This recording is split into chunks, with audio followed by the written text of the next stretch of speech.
Hello there, it's your instructor, Cary Fridley, back to introduce a new section of the ebook for you. Next, we are going to move into the 18th century and study 18th century classicism. Now, this is when classical music hit its stride. The music up until then is considered early music, early classical music. But in the classical era, they really got it together and they decided, the people making this music, what forms they liked, what instruments they liked. A lot of classical forms were standardized in this era. The symphony comes about. And in this era, we have Haydn, Mozart, and Beethoven. So this is huge, the classical era. It's fun, it's lovely music, it's good music to study by. They say Mozart will make you do better in your classes if you want to listen to some Mozart while you're studying. Beethoven actually comes in at the end, and he is a classical composer, and then he also brings us in to the next era. So he is a game changer when he comes in. So in your book, part 4 is called 18th Century Classicism. And when I studied this in college, our book, it's called The Classical Era. And it's a little confusing because classical music spans all of this music we're studying. And yet there's a classical era, which is the epitome of classical ideals in music. So when you're writing on your paper or you're writing about classical music, make sure it's clear whether you're talking about classical music in general or music from the classical era, because they're both called classical music. So it's a little confusing. So this section will cover chapters 29 through 36. And the introductory prelude for these chapters is called Music as Order and Logic. So I would love to narrate this PowerPoint for you and provide a little bit of insight from my studies about classical music and give you a bit of a lecture overview of this next section. So if you will click on the next slide, we can start learning about the classical era.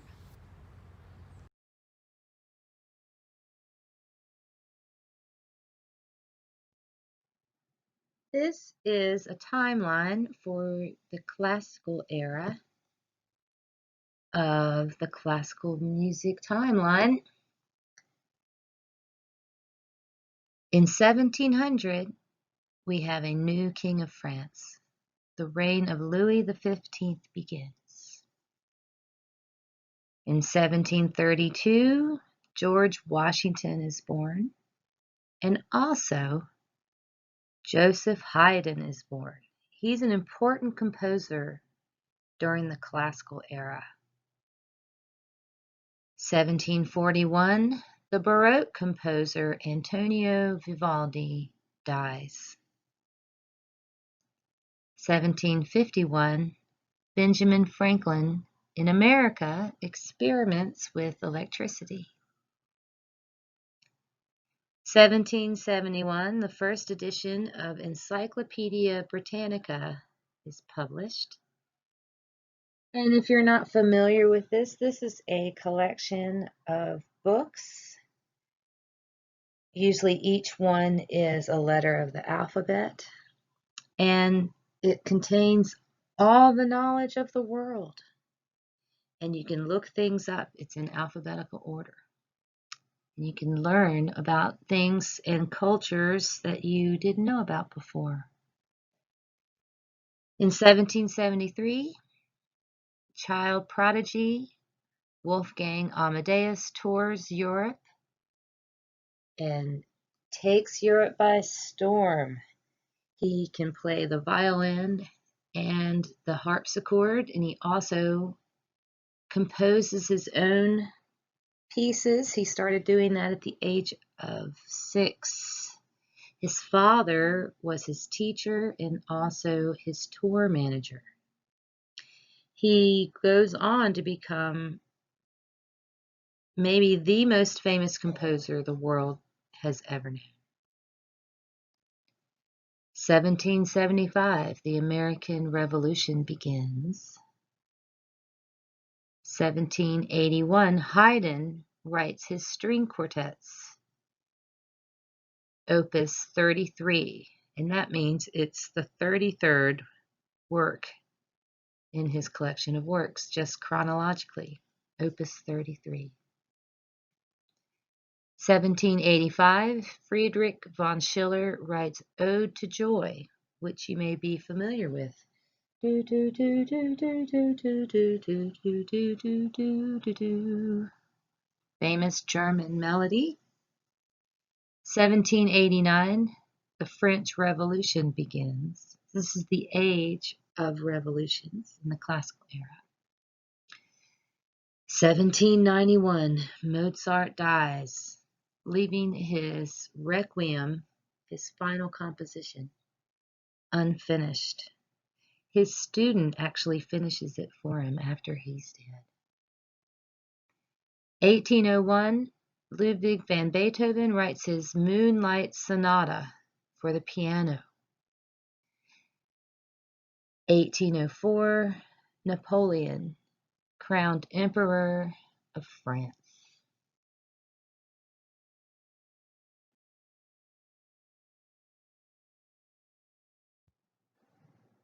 The classical era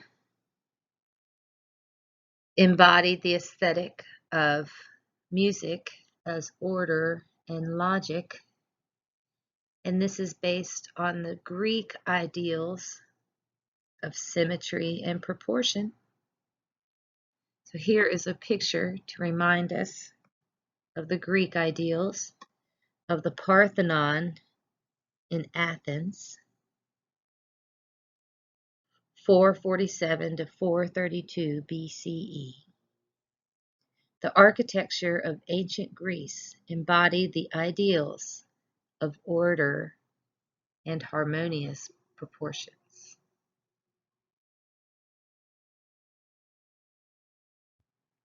Classicism and Enlightenment culture.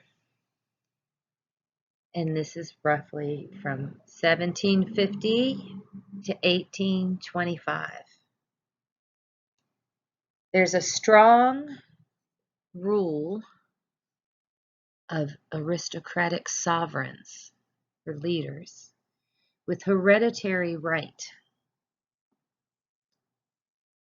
So we have Louis XV at Versailles, Frederick the Great in Prussia, Maria Theresa in Austria, and Catherine the Great in Russia. Now, all of these leaders would be supporting musicians and composers at court. We also have the Industrial Revolution, and there's a new economic power. Significant advances in science, important inventions, intellectual life is important. And we have the first publication of encyclopedias, which is like Wikipedia in book form.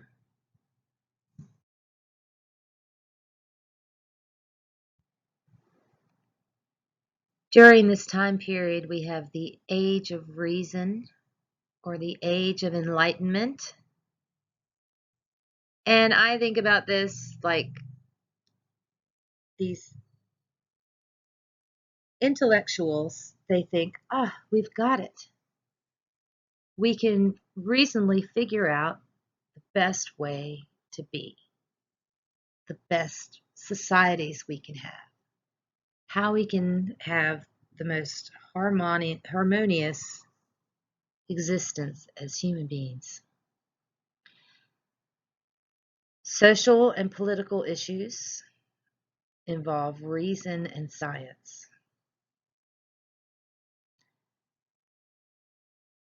Philosophers are advocates for the rising middle class. They're like, hey, wait a minute. What if everyone had opportunities to be the best they could be, not just the rich people? Revolutionary upheavals at the end of the century. The ancient Greeks and Romans are idealized in art and culture and music and architecture. We have a classical revival in the fine arts and in architecture. The values are order and reason, revered unity and proportions, clarity and regularity of structure. And they're into nature, natural simplicity. Very different from the opposite of the misshapen pearl idea from the Baroque era.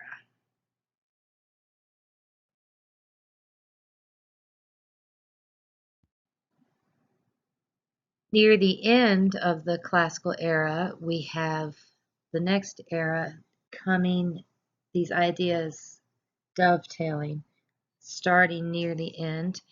And this is in the 1760s. We have the emerging romantic view. Jean-Jacques Rousseau, the French philosopher, is dubbed the father of Romanticism. It took it a while for his ideas to take hold. And then in Germany, we have Sturm und Drang, a literary movement, and with the poets and writers Goethe and Schiller. And Sturm und Drang means storm and stress. And you guessed it, we're going to bounce back into the extreme, turbulent, emotional world in the next era. So after this age of order and logic in the Romantic era, things go back the other way.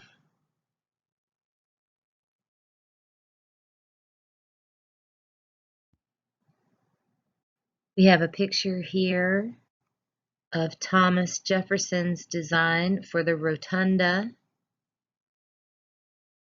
at the University of Virginia at Charlottesville in Virginia, near where I grew up. And so I've been to the rotunda at UVA.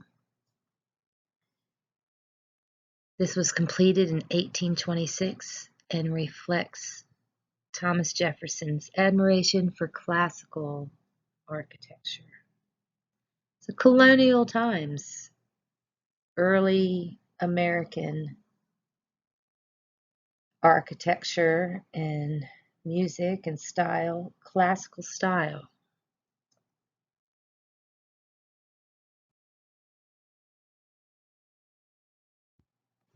Here's a picture of one of the first encyclopedias, edited by Denis Diderot and with contributions from many specialists. The Great French Encyclopédie,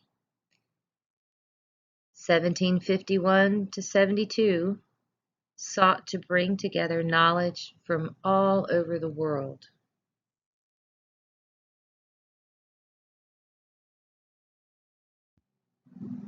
Classicism in music, characterized by music of Haydn, Mozart, Beethoven, and Schubert. and that is in chronological order within the classical era. It's an age of musical experimentation. They explore the major-minor system, perfect large-scale instrumental forms. You'll learn about sonata form in your reading.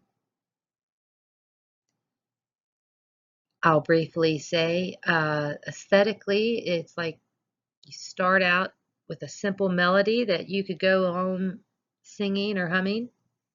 Then they take that melody and expand on it and take you to another land, tonally, usually to another key. And just when you think, I don't even recognize this music, they reintroduce the old theme and they bring you back home to familiar territory, and it makes you feel satisfied, and they give you a nice major tonal ending, and everybody loved it. And that is the basics of sonata form. You'll learn about the details of it in your reading. So elements of classical style, as I said, elegant lyrical melodies, melodies you could sing.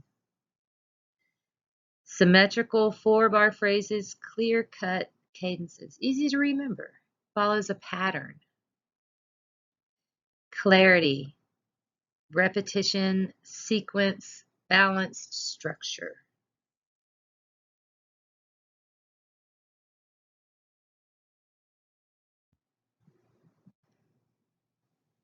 Diatomic harmonies, homophonic texture. So diatonic harmonies means they use the major scale and the minor scale. Homophonic texture, a lyrical melody across the top with accompaniment chords underneath. Basic meters, 4/4, 3/4. Steady tempos. Frequent use of folk and popular elements. And romantic elements in the later music. They're starting to morph into the romantic era later. So here's an example of a lyrical melody from the classical era that you could go home whistling. It's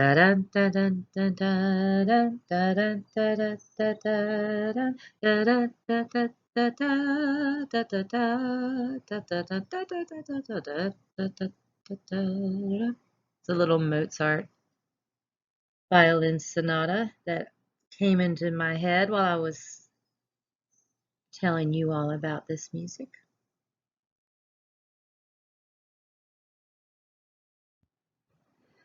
So thinking about the age of inventions,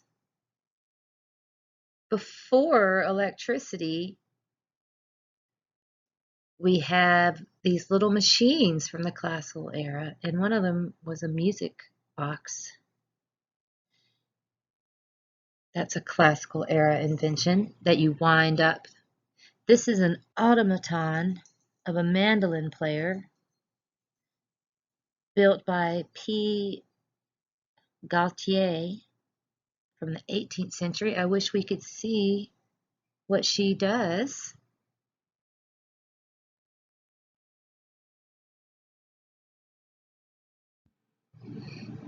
Here is an invention from the classical era, an American invention invented by Benjamin Franklin himself.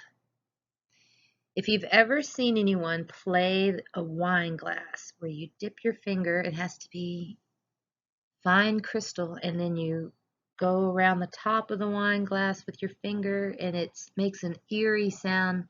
Ooh. That is the basis of the tone production for the glass harmonica, invented in Boston. So here is one circa 1830. Interesting fact about the glass harmonica.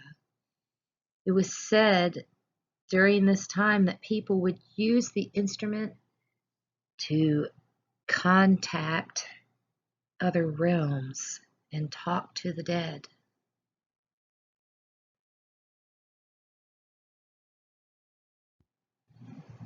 Here we have a classical era painting. Now, in the classical era, the colors in the paintings even evened out and toned down, and we get much more pastel use, the pastel colors, and also depicted in the paintings are more lighthearted emotions. And one of the most sought after ideals in the classical era was friendship. Having good friends, being a good friend. So in this painting, we have friends dancing the minuet. The minuet is a couple dance that has a set group of steps, and the music has to be just right. You have to have 16 measures of 4/4 for the dance to work out, because then they turn around and do it back the other way, and you repeat the section.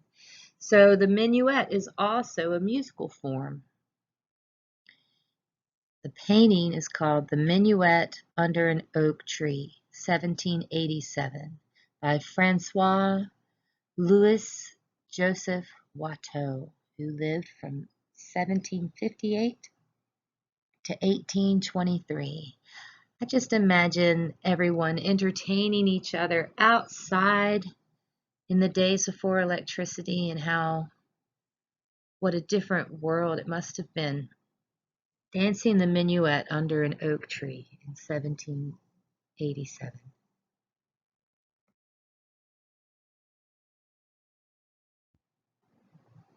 Here we have an engraving dated 1773. Shows a typical violin and piano duo. So there's your homophonic texture. The violin would be the leader, and the piano would be the accompaniment, playing the chords. And you have to have someone listening.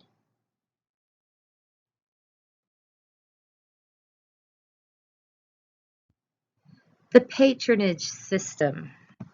Now this system started back in the Baroque era, and I think about the Latin word pater, meaning father. Patronage, a patron is a rich person who funds your music because they love the arts.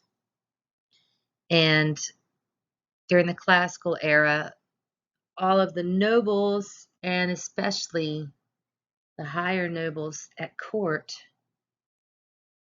needed music all the time, and they would have musicians live at the court with them, and they would have composers on the payroll. So let's go through this outline about the patronage system. Sponsorship of the aristocracy. The arts are viewed as a necessary adornment of life, just like fancy clothes. Music is part of an elaborate lifestyle.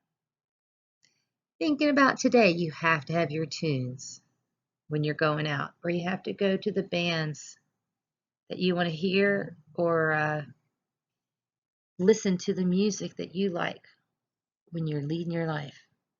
The palace during the classical era is the center of musical life. There's a steady demand for new compositions. Economic security and social framework is available for composers. So they live at court, and that's their world. There are opportunities for women in the classical era. In Italy and France, the women are prominent in the opera and the court ballets. They are court instrumentalists and music teachers. They do performances at home, just for your friends and family, at aristocratic salons, which are gatherings of creative folks sharing ideas and eating and drinking together. And also at court, ladies played music and were hired at court.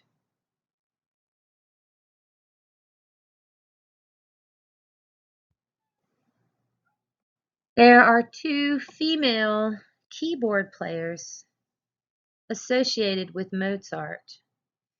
So I'm sure they were influential in his music.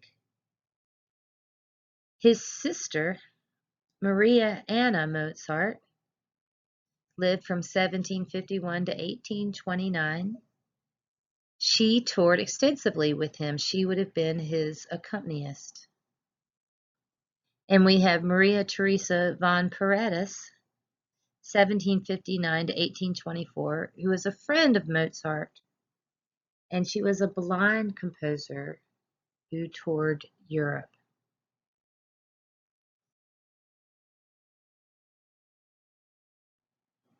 This is a painting of the famous opera singer Marie Fell around 1753 by Maurice Quentin de la Tour, who lived from 1704 to 1788.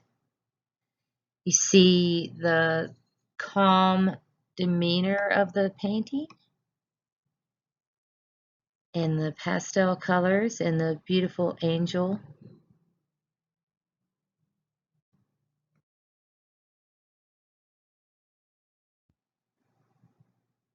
Here is a map of Europe during the classical era, showing major musical centers. So let's look in France. There we have Versailles, which is not far from Paris. In England, we have London. Germany, many cities in Germany. Warsaw, Poland. In Austria, the main cultural center is Vienna. But we also have Prague. Leipzig in Germany is where Bach's church was. Salzburg is the birthplace of Mozart.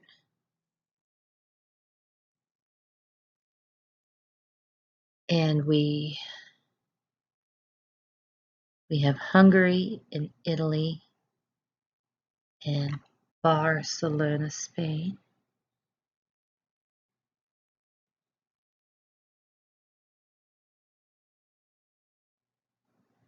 Performance matters. From palace to concert hall, the rise of the public concert, new performance venues. Haydn, Mozart, and Beethoven could conduct and perform their own works. They don't have to please a patron of the arts if they play in one of the public venues. They can do whatever they want. The audiences are eager for new music, and there's a connection between the composer genius and the receptive listener. So intellectualism is idealized during the classical era, and they start to associate composers as being intellectual leaders. And if you go and listen to the music, maybe some of it will rub off on you.